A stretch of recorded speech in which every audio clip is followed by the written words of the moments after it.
بسم الله الرحمن الرحيم الحمد لله رب العالمين الصلاة والسلام على سيد المرسلين وعلى آله وصحبه أجمعين.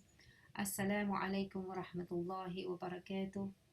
Dear and respected brothers and sisters, it brings me great pleasure and joy to join you once again this Ramadan, inshallah, to be able to bring you some up-to-date health advice so that you can fast to the best of your ability.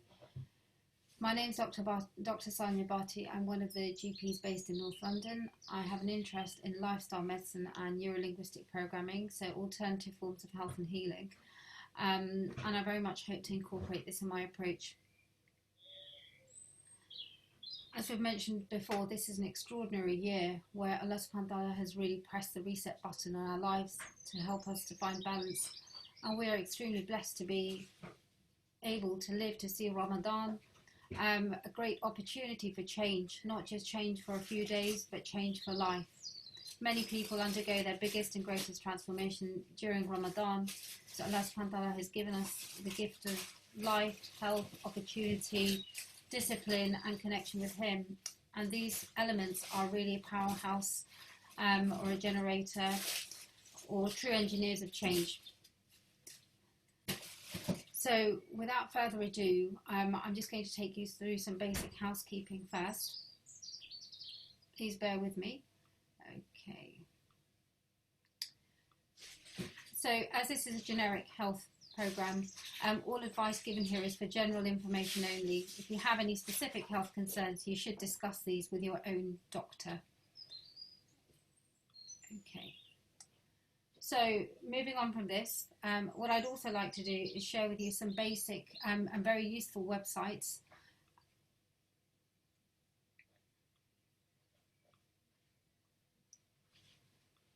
Of these, what I would recommend really is dietdoctor.com, drasim.com, the BEMA website, www.britishima.org, and the mcb.org.uk websites, which have some excellent resources on how to fast safely, who should be fasting, who should not be fasting, and how and whether we should be fasting during the coronavirus pandemic. In a nutshell, the overall advice regarding the pandemic is that those who are fit and well should still continue to fast, and those who are sick or unwell with coronavirus, as with any other condition, they are exempted. So I would like to take you through Surah Baqarah. Allah subhanahu wa ta'ala says that the month of Ramadan is that in which the Quran was revealed as a guidance for people and clear proofs of guidance.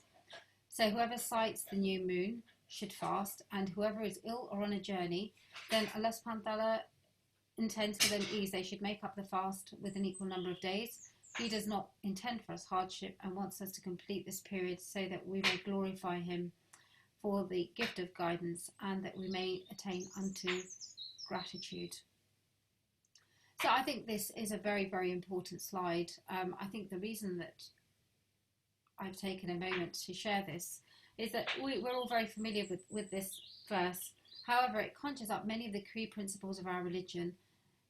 Firstly, it talks about commitment to Allah subhanahu wa ta'ala through fulfilling His obligations and the obligation of fasting. It talks about ease, that He does not want hardship or difficulties for us.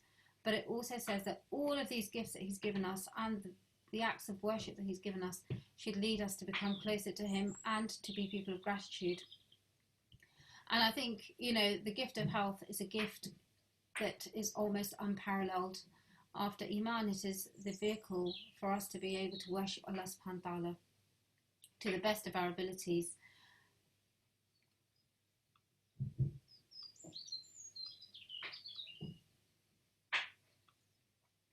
So our health is an amanah. Abu Bakr reported in Sunnah of Tirmidhi, a man said, "O Messenger of Allah sallallahu alaihi wasallam, which of the people are the best?" The Prophet sallallahu alaihi wasallam said, "One whose life is long and whose deeds are good." And in a narration from Ali radiallahu anhu, the two greatest blessings are health and faith, or health and security. So I just want to take a moment to pause and think about these two things, because health is something that we take for granted. We often live busy lives, we don't stop to eat properly, we have working lunches, and many of us spend several hours driving on the roads. We don't have time for exercise, we struggle to meet friends and family, we sacrifice our sleep, all for the sake of this 24/7 kind of living lifestyle.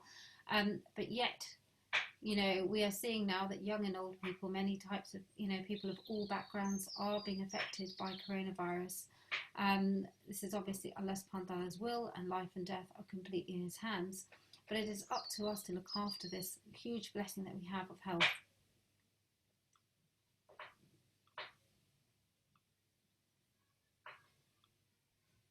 So how do we look after health? Well, actually, our deen is a comprehensive deen, and there's nothing lacking in the Sunnah of the Prophet ﷺ in terms of how we should live our lives for optimal health and optimal well-being.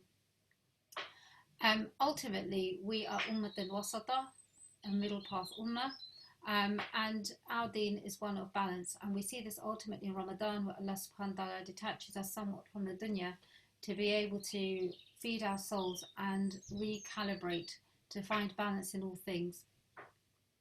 It's narrated from Abdullah bin Amr bin al-As that Allah's Messenger sallallahu alaihi wasallam said, "Abdullah, have I not been informed that you fast all day and stand in prayer at night?"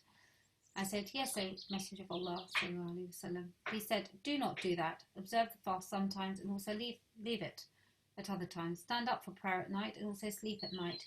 Your body has a right over you, your eyes have a right over you, and your wife has a right over you." From Bukhari and Muslim. So, although this hadith does not relate to the obligatory fast, it relates to voluntary worship. But Allah subhanahu wa ta'ala is teaching us through the Prophet ﷺ that we should have balance in all our affairs. And ultimately, what I'm going to bring this on to talk about is our balance in our lifestyles and how we can use this for health and healing. It's also narrated in Sunnah al-Tirmidhi from Miqdam ibn Ma'di Qarib. The Prophet ﷺ said, "The son of Adam cannot fill a vessel worse than his stomach, as it is enough for him to take a few bites to straighten his back. If he cannot do it, then he may fill it with a third for his food, a third for his drink, and a third for his breath." Let's just pause and think about that second hadith. So it's saying a few bites, luqmat, are enough to straighten his back. That means enough for him to have enough energy to worship, enough energy to do what he needs to do. And that actually, filling this vessel, this stomach, with more than what it needs is actually going to be harmful. There's nothing worse that we can do than overeat and fill our stomach with the wrong kinds of food. And if we do need to eat beyond that, then even still we should keep a third empty so that we can breathe. We all know that horrible gluttonous feeling of feeling, overindulgent and not having more food on our plates than we're able to stomach. And actually how horrible it is afterwards with all the bloating and the indigestion and the sluggishness. And that sluggishness which compromises our ibadah, it compromises our mood, it compromises our energy. So there's a lot of wisdom here. And I think if we were just to focus on this one hadith, it would solve a lot of our health problems. So, as I move on, obviously there's been a lot in the press in the last couple of years around the benefits of intermittent fasting, and I'm not going to dwell on this too much. There are many forms of intermittent fasting. There's a 5-2 fast, which is very close to the Sunnah, and in fact people like Michael Mosley observe Mondays and Thursdays.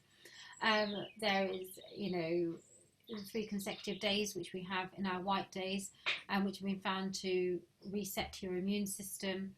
Then a lot of people are currently doing the 16-8 fast, which has been found to basically allow your brain to switch to something called ketosis. So we start to use up your sugar stores and metabolize fat.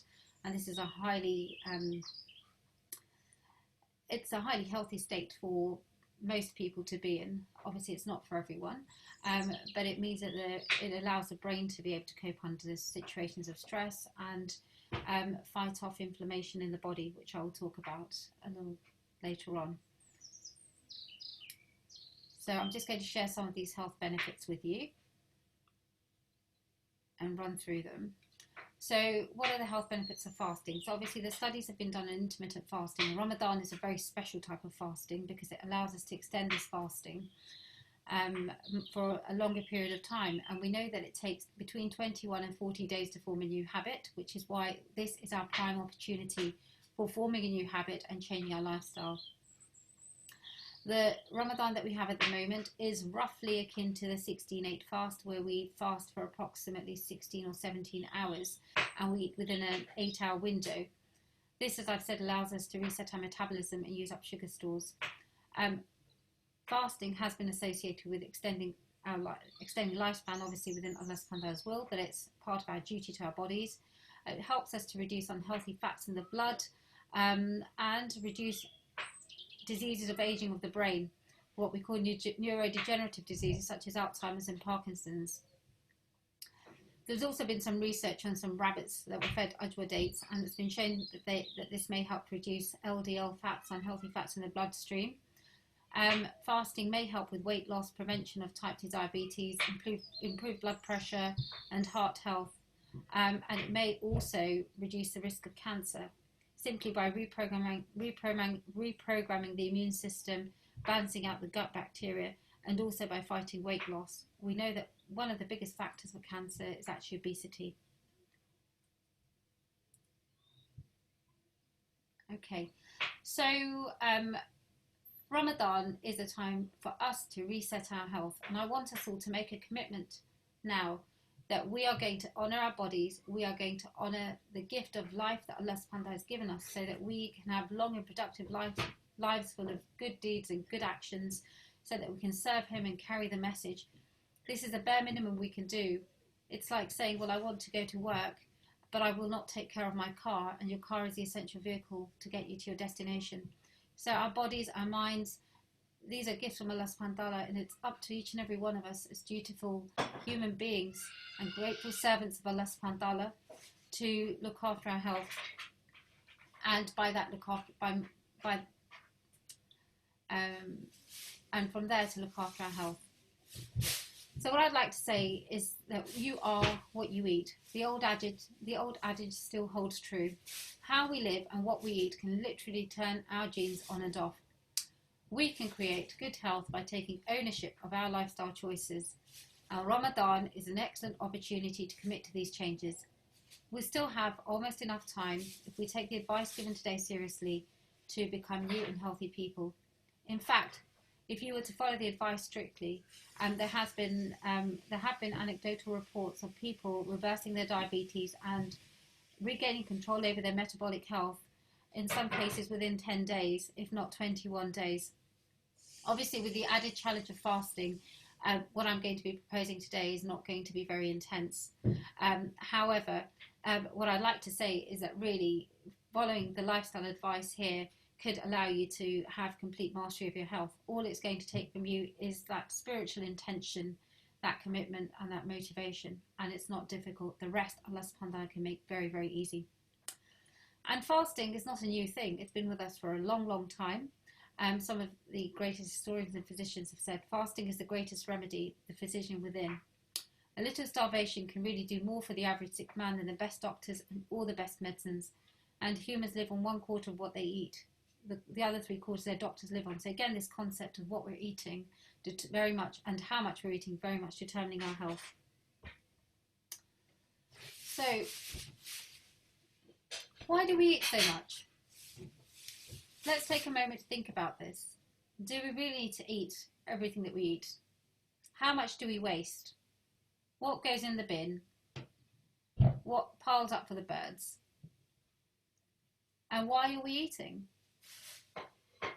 There are many, many reasons why we choose to eat, and they're not necessarily due to hunger or for worship or to keep our back straight. Many of us are eating our way through life. And I'm going to share with you some of the causes of why we're eating. So aside from hunger, we eat excessively because of media and advertising. So those beautiful billboards with those burgers with mayonnaise dripping. Media image, let's go to steakhouse, or the great restaurant chains, McDonald's or whatever. and you're shown this food that automatically tells your brain, you start salivating and your reward systems are being triggered, and you are now subconsciously craving that food. And also temptation, food is eating is a basic survival instinct. So if we were not tempted by food, we would basically not survive as a human race. So it's Allah subhanahu wa ta'ala's mercy that we are tempted, but it's our job to, restrain and tame our nafs, so that we eat according to what we need rather than according to our desires. And then if you eat with the intention of worshipping Allah subhanahu wa ta'ala, doing great good, serving your family, inshallah, hopefully even the basic act of eating can become an act of worship.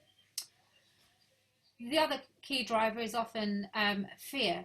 So we have survival and we have fear, another basic instinct.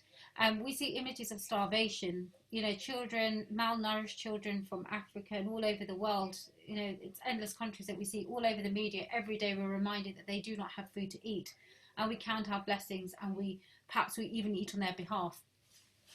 We eat for security and comfort. For many of us, it's a way of managing our stress, a way of managing all the emotional triggers that we experience. We eat for pleasure. We eat socially. We eat out of boredom.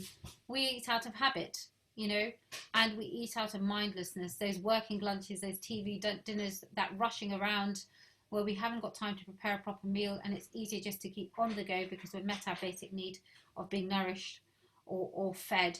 And then we have the abundance of mass-produced, cheap, poor quality food and misinformation around healthy eating choices, marketing and branding, and a mass abundance of convenience foods, packets and tins. We no longer work on the land, where we are not sure whether our crop is going to go through, how much we are going to have. We have the convenience of walking into a supermarket, paying for a few packets and eating on the go. And all this availability is driving us to sickness.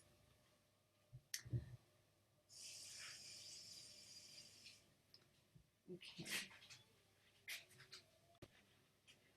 So I hope that this brief introduction has provided us all with some food for thought about how we're eating, what we're eating, whether we should be eating, and this amazing gift of Ramadan that allows us to basically curb our desires, curb our hunger, grow close to Allah subhanahu wa ta'ala, which is ultimately, our main ability to achieve all tawfiq is from Allah subhanahu wa ta'ala. And that I hope that there is some inspiration here for us to make these changes that will allow us to live longer, live healthier, avoid diabetes, avoid heart disease and strokes, avoid cancers, maintain good mental health, and avoid things like dementia and Parkinson's.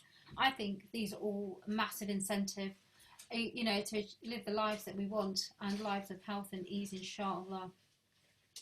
I'm going to move on to the next part of my talk.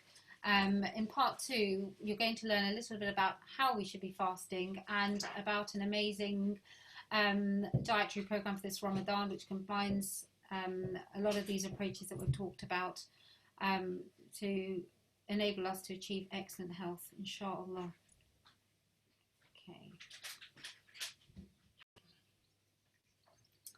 Okay, so in this part, what we're going to be talking about are some of the strategies for us to be able to fast healthily, and also to basically gain some control over our health and to reset our bodies, inshallah.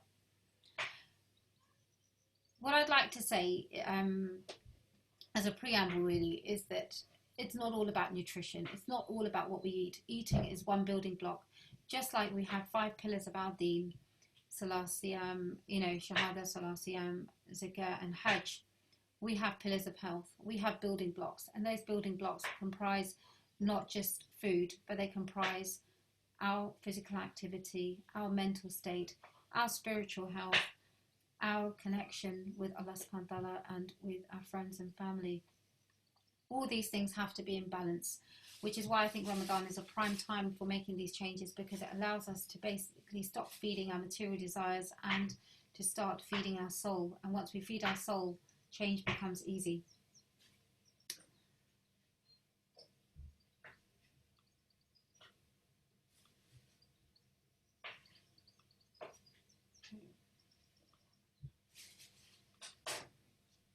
So the first thing I'd like to talk about, in this talk, we're going to be talking mostly about hydration and nutrition. And later on, inshallah, I hope to be able to share some of the other tips with you around sleep and exercise and connection, inshallah. What I'd like to do is start off initially with hydration. Now, we know that the body can only go without food for about 30 days, but without water for just 3 days. And Allah subhanahu wa ta'ala says in the Quran that He has made every living thing out of water. So the mistake that many of us make is that we place all our emphasis on food, but we do not think about water. Water comprises 70% of the human body. And in these longer days, we need to aim for approximately 2 litres of water a day. Of this, we know that, there are certain things like certain drugs like water tablets, blood pressure tablets that can make us lose water. So if you're on blood pressure tablets, you should be discussing this with your GP. Also caffeinated drinks such as tea, coffee, energy drinks and green tea can all affect our hydration. Green tea is seen as a superfood. It's full of antioxidants. However, it is quite high in caffeine, and if you are drinking it when you break your fast, you could be at risk of things like migraine and dehydration. We should also avoid sugary and sweet drinks because they pack a massive sugar punch to the liver, which is quite hard to metabolize and causes a spike in your insulin, which can leave you feeling very hungry and very moody. This also includes fruit juices because you are basically using the pulp of the fruit. If you process the fruit into a smoothie at home, you can somewhat mitigate that. However, purely extracting the juice can be quite hard for the liver to metabolize. The other tip I'd like to give you is to consume fluids throughout the Tarawih prayer. So do not drink your fluids all in one go when you break the fast, because your bladder will simply fill up and you'll have to pass urine. What you want to do is actually absorb the fluid. So you would take some fluid all throughout the night. So at your iftar time, at suhoor time, and throughout the Tarawih prayer. You can take it through a straw, you can take it through sips, but do not take it in one go. You could consider including coconut water, as that is a very good way of retaining fluids and maintaining hydration. And you could also have a soup perhaps at iftar time, as that's often a great way of increasing your fluid intake. For those people who are in sort of at-risk categories, so the elderly, those on diuretics or water tablets, diabetics, those with kidney problems, and children, should pay extra attention to hydration. And this, of course, becomes more important as the days get longer and warmer. In my household, we like to make a special tonic, which we find really, really hydrating. It's basically a blitzed up concoction of coconut water, whole lemon with the skin on, so I suggest an organic lemon, so there are no pesticides on the skin, whole ginger with the skin on, raw honey, a capful of apple cider vinegar. You would blitz all of that in a good quality blender and then refrigerate it. Serve it with mint to garnish, and you'll find that you have a highly powerful antioxidant hydrating concoction, which is quite refreshing and will also help to settle your stomach. So you could take this either when you break your fast at iftar time or at suhoor time. Either is fine. Okay. The next thing I'd like to talk about is a little bit about coronavirus during this period of Ramadan. We've already touched on the fact that anybody who is sick is exempted, so that means all the rest of us should be fasting. But if you develop coronavirus symptoms, especially if you have a fever or shortness of breath or muscle aches or lethargy, you should not be fasting. And even after you have completed your 14 days of self-isolation, you should discuss with your doctor before resuming fasting in case your body is still requiring the need to recuperate and catch up. I've also decided to bring up coronavirus because it is not just impacting our fasting, it's impacting our health in quite a big way. And there are many things that we can do to look after our health.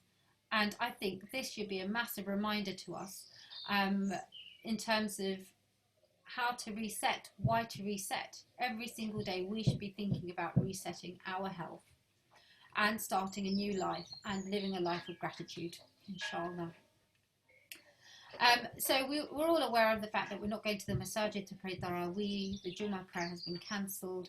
We're not seeing our families for iftar, and in fact, according to the hadith of the Prophet ﷺ, to not enter or leave a land with plague, hopefully we're all maintaining social distancing.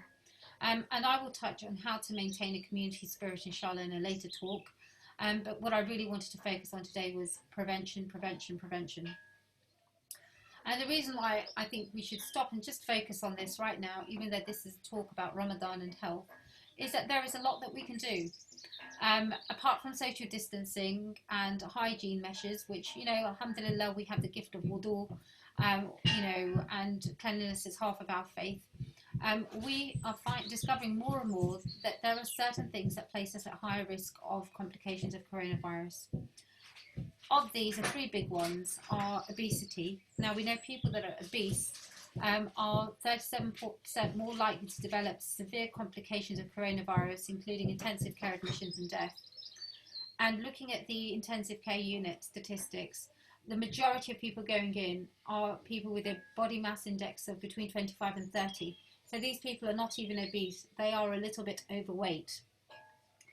So what I want to make very clear here today is that, inshallah, the changes that we can make today and this month, inshallah, will protect us against a lot of illness and infection going forward, because obesity is not just a risk factor for coronavirus. It is known to be associated with low vitamin D and with poor immunity overall. And with that comes type 2 diabetes, and we know that 1/4 of our Muslim population in this country is diabetic, and that is also a risk factor for poor immunity and infections and significant complications of coronavirus, heart attacks and strokes. The other key thing that we're finding is that people with low vitamin D are 20 times more at risk of having significant complications of coronavirus. Now, again, being brown-skinned puts you at higher risk, being obese puts you at higher risk, but it seems to be something about living in the northern latitudes. There have been some papers around this that people living in the northern hemisphere have lower levels of vitamin D and more significant complications, and that would be us.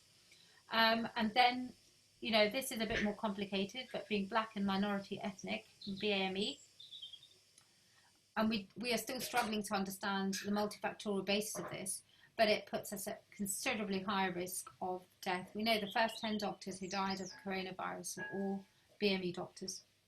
May Allah subhanahu wa ta'ala grant them the status of shaheed and accept them into his mercy. Ameen.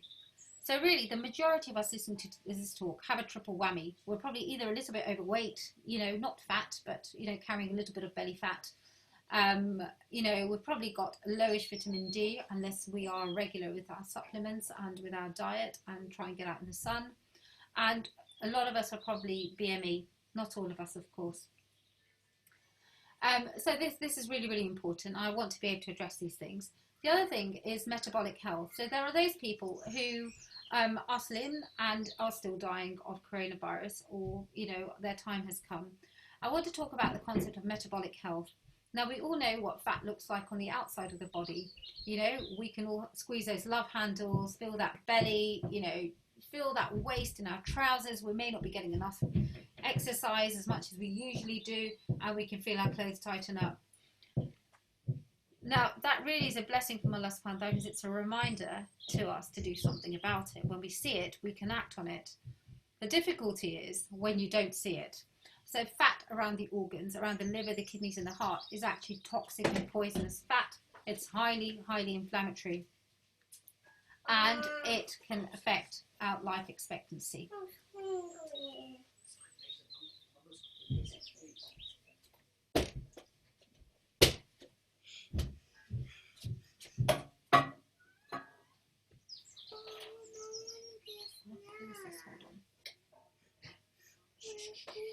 Okay. I can't pause the recording. Go to your dad. Dad will help you. Dad, can you help me for 1 second? I'll pause my thing. Okay.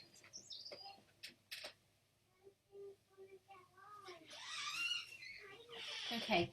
So as I talk about this, some of you might have heard of the term TOFI, thin on the outside, fat on the inside. Now, this is exactly what's happening when your body has a metabolic dysfunction. So it is out of kilter. There may be something called insulin resistance, which I'm going to talk about a little bit later on, and you start to deposit fat around your organs. Now, you can be young and slim and beautiful, but still be very, very sick. And actually that fat is a lot more dangerous than the fat on the outside. So what are we going to do about this? Prevention, prevention, prevention. Okay, so at the moment this is all a new area. The coronavirus epidemic, of course, is a new area, but we've known for a long time about how to reverse metabolic health, and I'm going to talk through some of those principles, and that should apply to every single person here, inshallah. Before I do that, I'm going to talk a little bit about some supplements, because I always get asked about, well, should we be taking supplements, should we not be taking supplements? And traditionally, the medical school, the medical field has been quite averse to supplements. However, I tend to think of it like this. You know, it's amazing how Allah subhanahu wa ta'ala said in the Quran that He is not ashamed to use the example of something small and insignificant, such as a natural mosquito.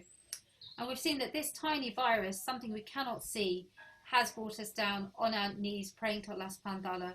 It has made the difference between life and death. In fact, it has claimed thousands and thousands of lives. And like this, for a long time we were focused on macronutrients, proteins, carbohydrates and fats. But what we're discovering is these tiny little things, these vitamins, these minerals, these phytonutrients, these things, these probiotics, these germs, these things we cannot see that are so fundamental to our health. I'm going to give you a list of some of the interesting ones that have been in some of the alternative medical literature, and also some of the mainstream literature. So vitamin D, there's increasingly evidence that we should be supplementing this, especially if we're low, and that this might be an important way of preventing significant complications from coronavirus. The usual advice is 1,000 to 2,000 units a day. However, Public Health England do say that you can take up to 4,000 units a day. If you have any kidney problems or any problems with phosphate levels or calcium levels, or underlying metabolic or hormonal problems, you should discuss this with your GP first. There's emerging evidence around the role of vitamin C. Now, this is still experimental, but there have been centres in China and New York that have been trialling intravenous, so vitamin C through a drip, and it has been suggested that it may have an antiviral quality. If you are going to take vitamin C, the recommended dose may be up to 1 gram 4 times a day. Again, this is from functional medicine background rather than mainstream medical background. Zinc and selenium are also known to be essential minerals when it comes to supporting health. And a very good source of selenium is Brazil nuts. 4 Brazil nuts a day would be adequate. There's also some evidence for something called quercetin, which is found in apples and quinces. Elderberry, but you should avoid elderberry supplements in autoimmune disease. Resveratrol, which is found in red grapes, blueberries, and curcumin, turmeric. And then all the other antioxidant fruits and vegetables, which is why we're going to talk a little bit about how to get a wide variety of fruits and vegetables into our diet. Now, as you can see, apart from the vitamin D supplements, and vitamin D is made in the sun, most of these other things we will find in our food, and having a healthy, balanced diet is one way of getting these without having to buy 70-odd supplements, inshallah.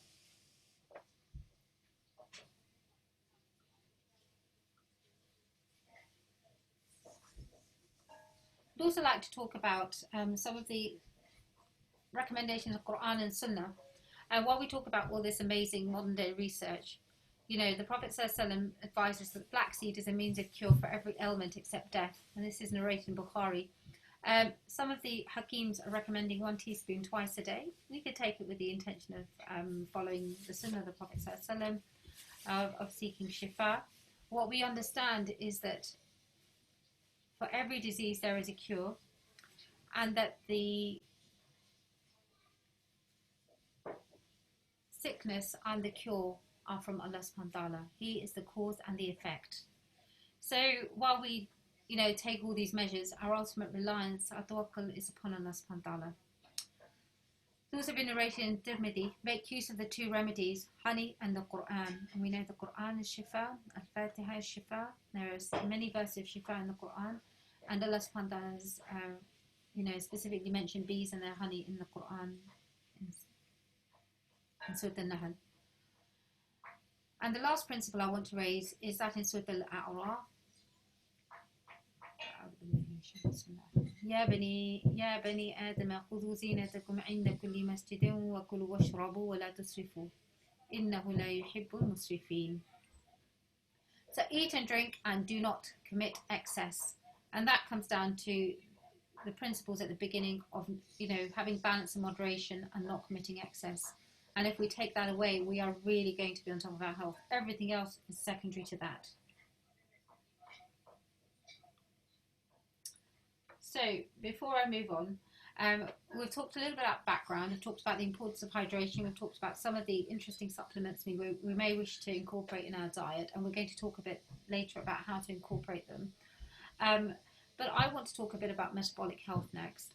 And this is a little bit complicated, but I'm going to try and break it down and make it simple so that we all understand what's going on with our bodies and why some of us are reacting so badly to coronavirus, and also how we can reverse long-term diseases such as diabetes, reduce our blood pressure and gain control over many aspects of our health, inshallah. So bear with me.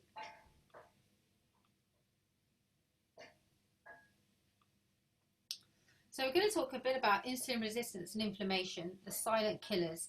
In fact, you could call them the bad gang. Inflammation. What is inflammation? Inflammation is actually a goodie. It's a problem when it becomes, when it goes into excess in the body. So inflammation is part of the body's natural healing response. When we have a cut or a wound or an injury, our body's natural response is to send some cells to heal it up, some inflammatory cells, some immune cells, and the nature of this response is it makes the blood sticky and allows us to heal the wound. The problem is when this response becomes heightened, is an inappropriate response, is an excessive response. It's in the wrong place and the wrong time, and there's too much of it around. It's a bit like, a bit of sweetness, a bit of sugar, a bit of fruit. It feels wonderful, but when we have too much of it, it can be dangerous for us. So the problem with inflammation is that it can affect every single cell in the body. It can cause damage. It can damage blood vessels and make it more likely for clots to stick there. And it can release toxic chemicals into the body. Overall, inflammation underpins most of our modern day illnesses, such as diabetes, heart attacks, strokes, and cancers.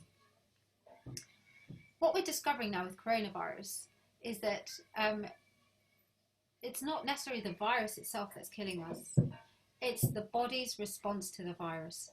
So the body trying to heal itself up from coronavirus, which is why the response happens, not immediately usually, but after maybe a few days, is that initially there may be some small blood clots in the lungs, potentially, which can make us short of breath.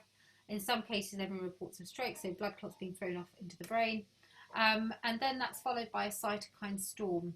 Cytokines are inflammatory chemicals, and these cause lung damage.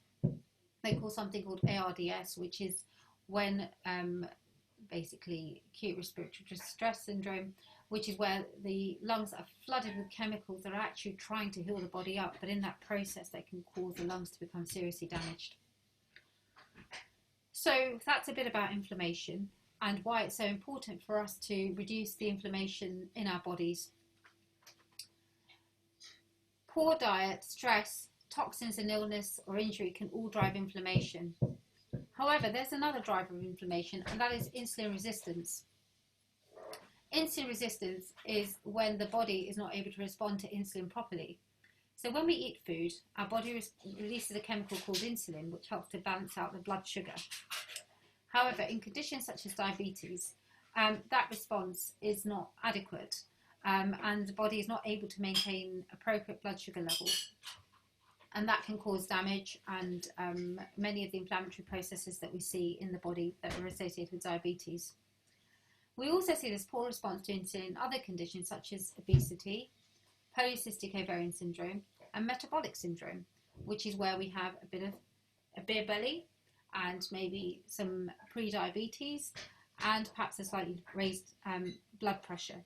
So I would say that metabolic syndrome affects a lot of people. and it's thought that approximately 60% of the UK population is in poor metabolic health, even if they are not obese. Lifestyle changes can help reverse insulin resistance and inflammation.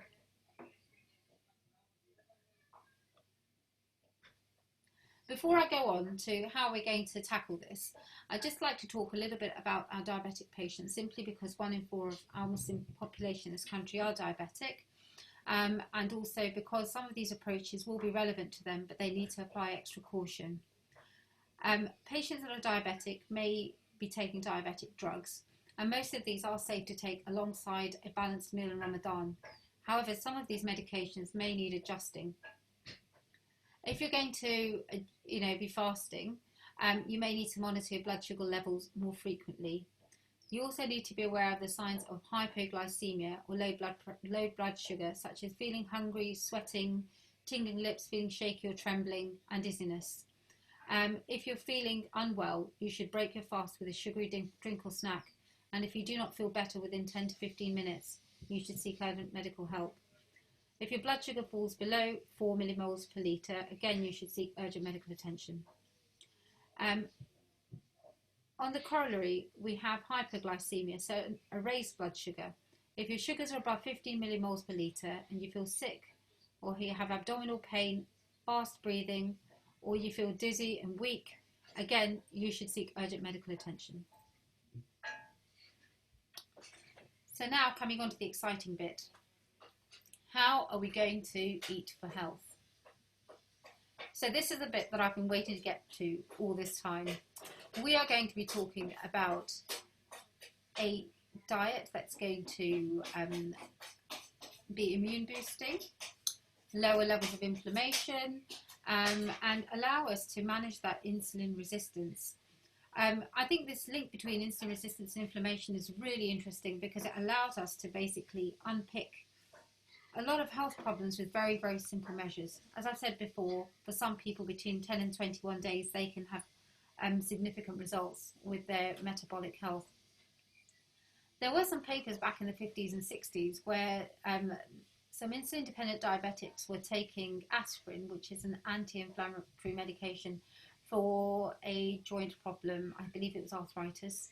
And while they were taking the aspirin, they ended up coming off the insulin. And that was partly because the inflammation had gone down, but what it had also done as an unexpected side effect was to lower their insulin resistance. So I think this is a really key and emerging area of science, and we can tackle the two things, kill two birds with one stone, inshallah. We've already talked about some of the immune boosting supplements, and I'm going to give you a list of superfoods. And inshallah, in the forthcoming talks, we're going to talk about some of the pillars of healthy living, as we discussed earlier. So faith underpins everything for us. Actions are by intention. Nutrition, which we're going to talk about today, and ultimately nutrition is all about eating less and eating well. So eating halal and tayyib. The tayyib bit is a bit that's often overlooked. We're going to be talking about movement, how to move, how to exercise, how to come up with an optimal routine. The importance of rest and what that looks like in Ramadan, understanding our sleep patterns and other forms of rest, and our emotional health, managing stress and connectivity. So it's all in all, it's a balancing act. It's time for a reset.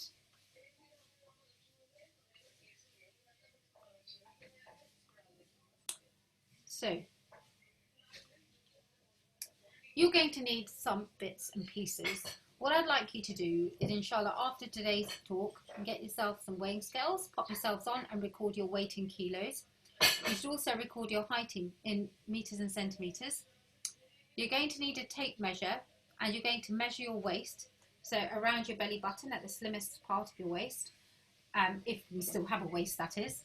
And you're going to record your hip circumference across the widest part of your hips. And you're just going to note these measurements down for the next time that we meet, inshallah. So in about a week's time. You're also going to need to keep a diary. And in that diary, I'm going to ask you to note down a few things.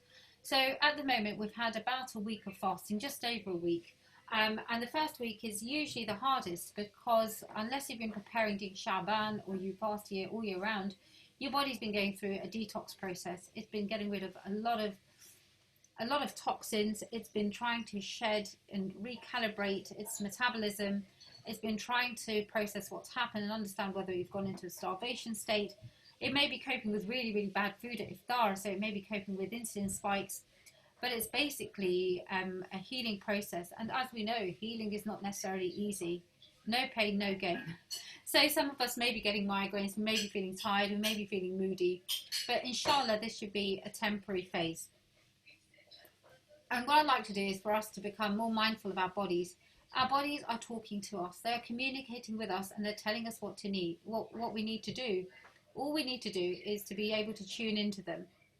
That means listening to them, understanding the language that it's speaking to us, understanding what these symptoms mean and what's happening inside us, and asking our bodies what it would take for us to feel better. So I'd like you to note down your mood, your tiredness and your energy levels, whether you're getting any headaches or migraines, what your skin is like, have you come up in a rash, any acne, and any abdominal symptoms such as bloating, heartburn, nausea and constipation. I'd like you just to track these symptoms and these measurements every week, inshallah. And if you wish, you can continue to do this after Ramadan as well. So before I move on, we're going to be using these measurements to give us some loose parameters around our health. So what we tend to use is something called the body mass index, which is a comparison of the height and the weight. And for South Asian people, which is people of Indian, Pakistani, Bangladeshi, Sri Lankan origin, we should have a body mass index below 23. Because for some reason, when we go above 23, we start to become metabolically unfit. For most other people, it's a BMI of 25 and above. So that's the first thing. The other thing is the waist and hip ratio. So you're going to divide your waist circumference by your hip circumference. And in women, that should be less than 0.8. And in men, that should be less than 1. Again, this is quite a sensitive marker of our metabolic health. But we know, as I've said before, that you could have fat around the organs and it may not necessarily be able to be a marker for that. So we are going to be taking a low-carb, anti-inflammatory, immune-boosting approach, inshallah. And what I've done is I've modified the diet so that we can apply it very safely in Ramadan, because remember, we've got the added intervention of the fasting. And I'd like to be able to make it easy for you so that, inshallah, we can continue this after Ramadan. And if need be, we can step it up using some of the websites such as dietdoctor.com or diabetes.co.uk to be able to have a more advanced and stricter version of this when we're not fasting all the time. So I'm going to share some slides and talk you through the changes that I hope we're going to be able to make together as a community. My hope and wish for all of us is, inshallah, to build a community of health and iman. So as Ali radiallahu anhu mentioned, the two greatest blessings are health, as-siha, and al-iman, faith. And inshallah, when we bring these together, we can become a powerhouse of goodness and productivity, inshallah. Not just in our physical health, but also in our mental health, in our relationships, in our energy, in our productivity, in our work. It underpins everything.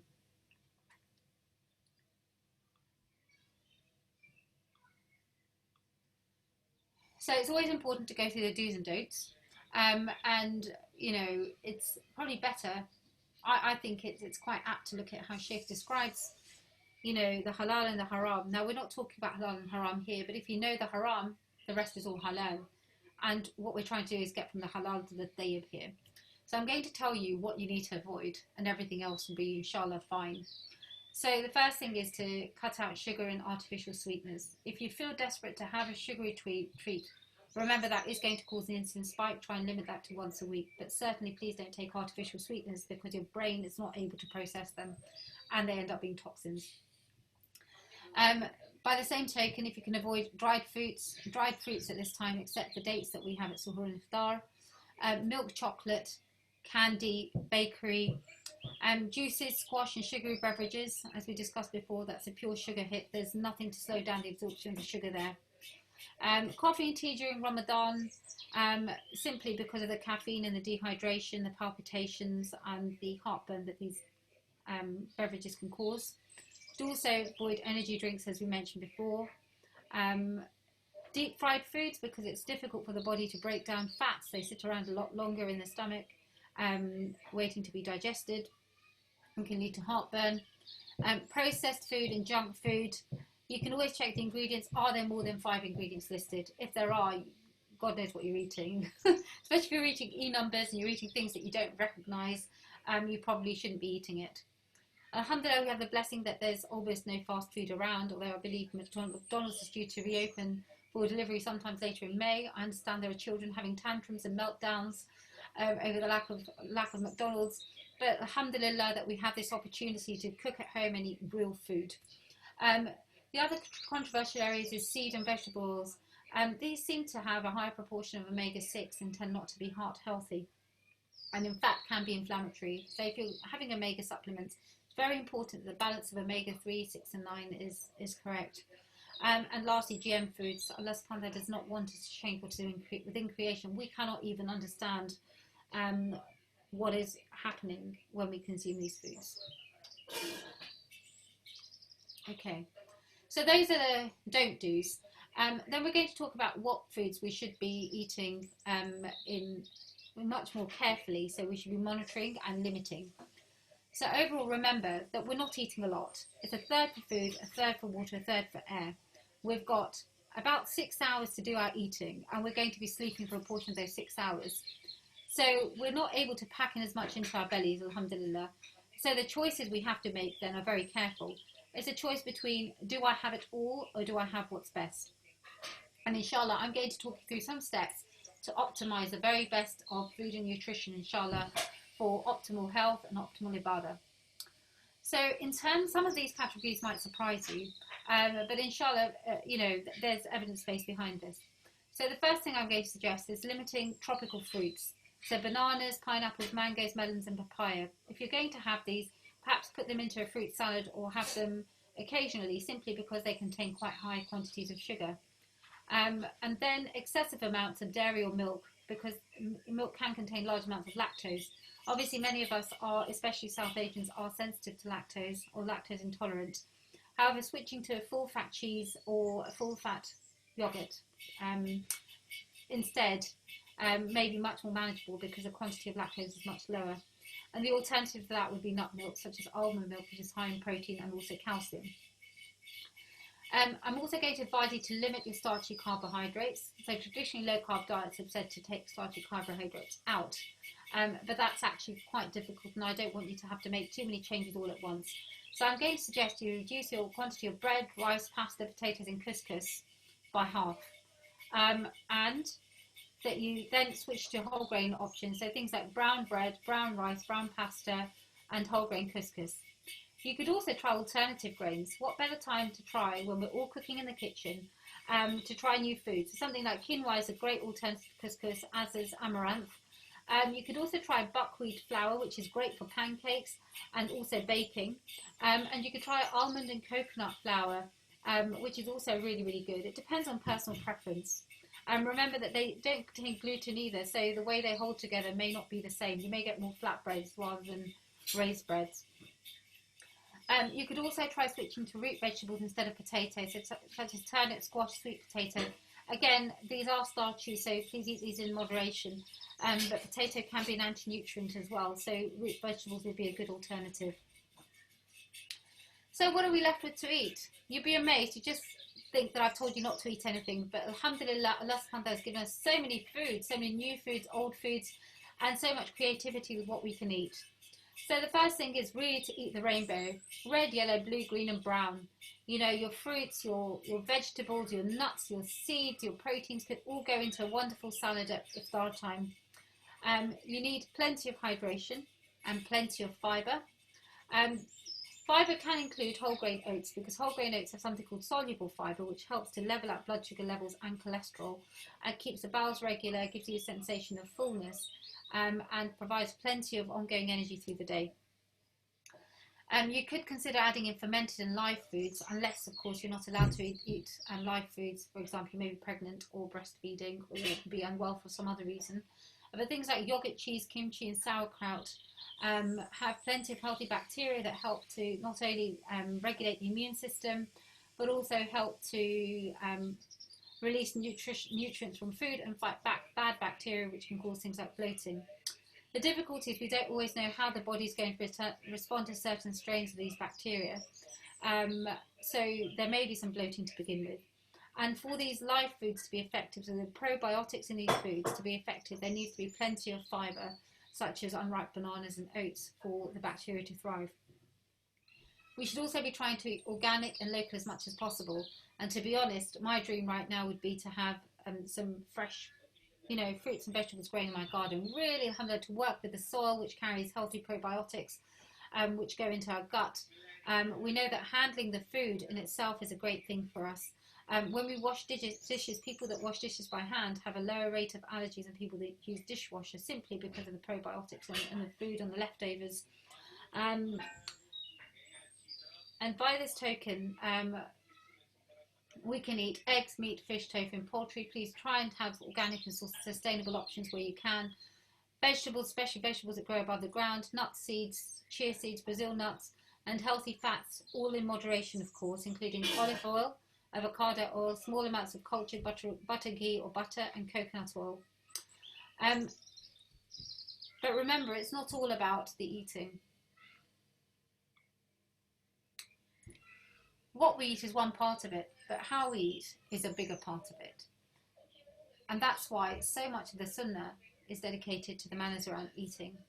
And so much of what we teach our children at the beginning, in the early years, is about table manners, because eating is a social experience. It's a spiritual experience. It's a very grounding experience. It's a communal experience, and it's a powerful experience, and it's very much connected with our sustenance. So the etiquette that goes with it is equally important.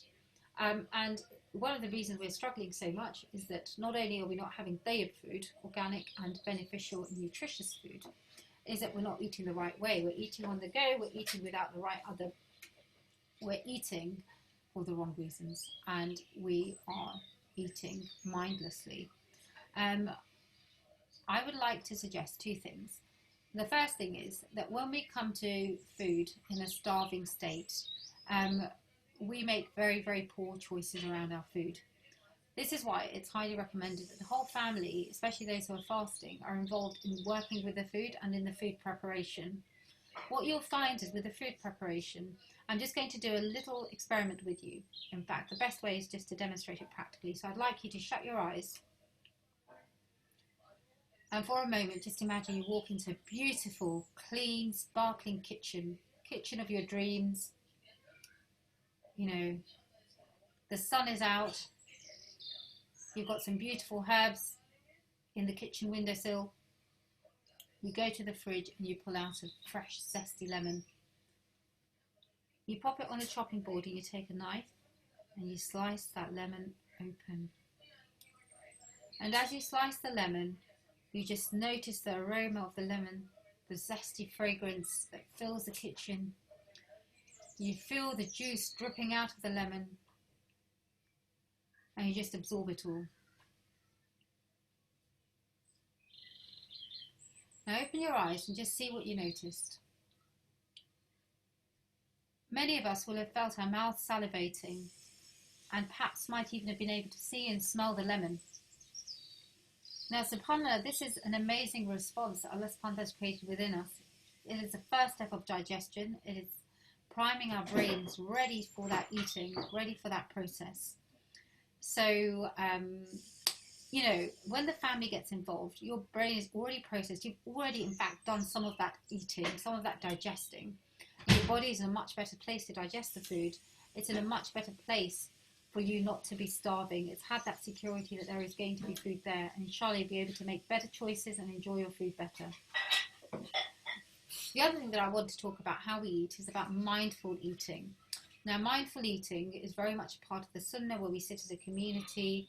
We have adab, we start in Allah's name, we end with Allah's praise. We may eat communally. The Prophet said the believer eats out of one stomach, whereas the unbeliever may eat out of seven.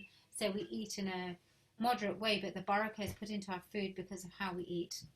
And one good way of doing that is really just to sit down collectively as a family, You know, when you eat, chew your bite properly for about 10 seconds before you swallow, so you're not eating it without digesting it in the mouth. That's the second step of digestion.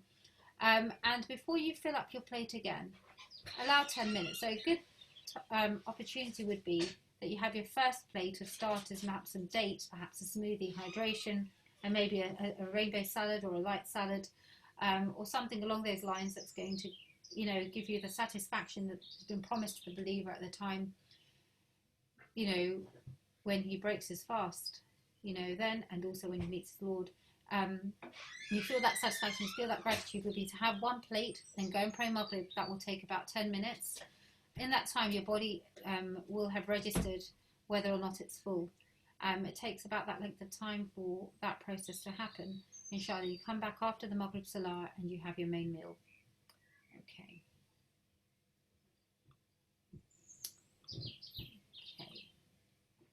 So, in terms of some practical tips now, in terms of suhoor and iftar,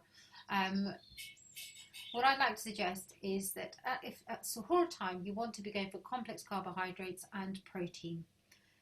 You want to, at all meal times, make sure that you're hydrating adequately. So that's water or coconut water. At suhoor time, you want to go for low salt meals, otherwise you feel quite thirsty through the day. Low GI foods, so they do not cause a sugar spike, and that will be the kinds of foods that we're talking about later, you know, that we've already spoken about, inshallah. You could go for things like overnight whole grain oats or porridge with nut milk, or nuts and seeds and berries. One good tip would be to keep a supply of frozen berries in your freezer, so you can just add them in and they don't go off. You could have eggs or omelette, you could add some vegetables in there, you could add some feta cheese in there. You could have some roasted salmon with cream cheese and a wholemeal toast and side salad. I would suggest roasted salmon as opposed to a smoked salmon, which is very high in salt, whereas with the roasted salmon you can control the salt. Or a pan-fried salmon if you really feel you need something quite filling. You could go for Greek yogurt with fresh fruit and chia seeds, or an avocado smoothie, which is avocado, chia seeds, honey, coconut water, pear and almond milk. Again, traditional foods such as hummus and ful are quite good. They can be a little bit starchy because of the beans. However, if you limit the accompanying grains or bread, they should be fine to consume.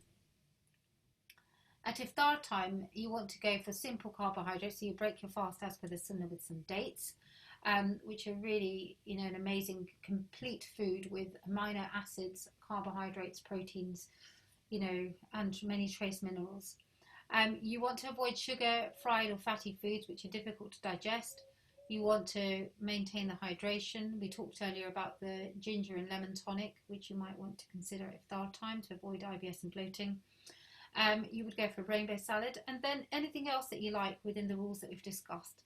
So you're going to really go for whole grain options, avoid your deep fried options, avoid processed foods, and cut your starchy food by half.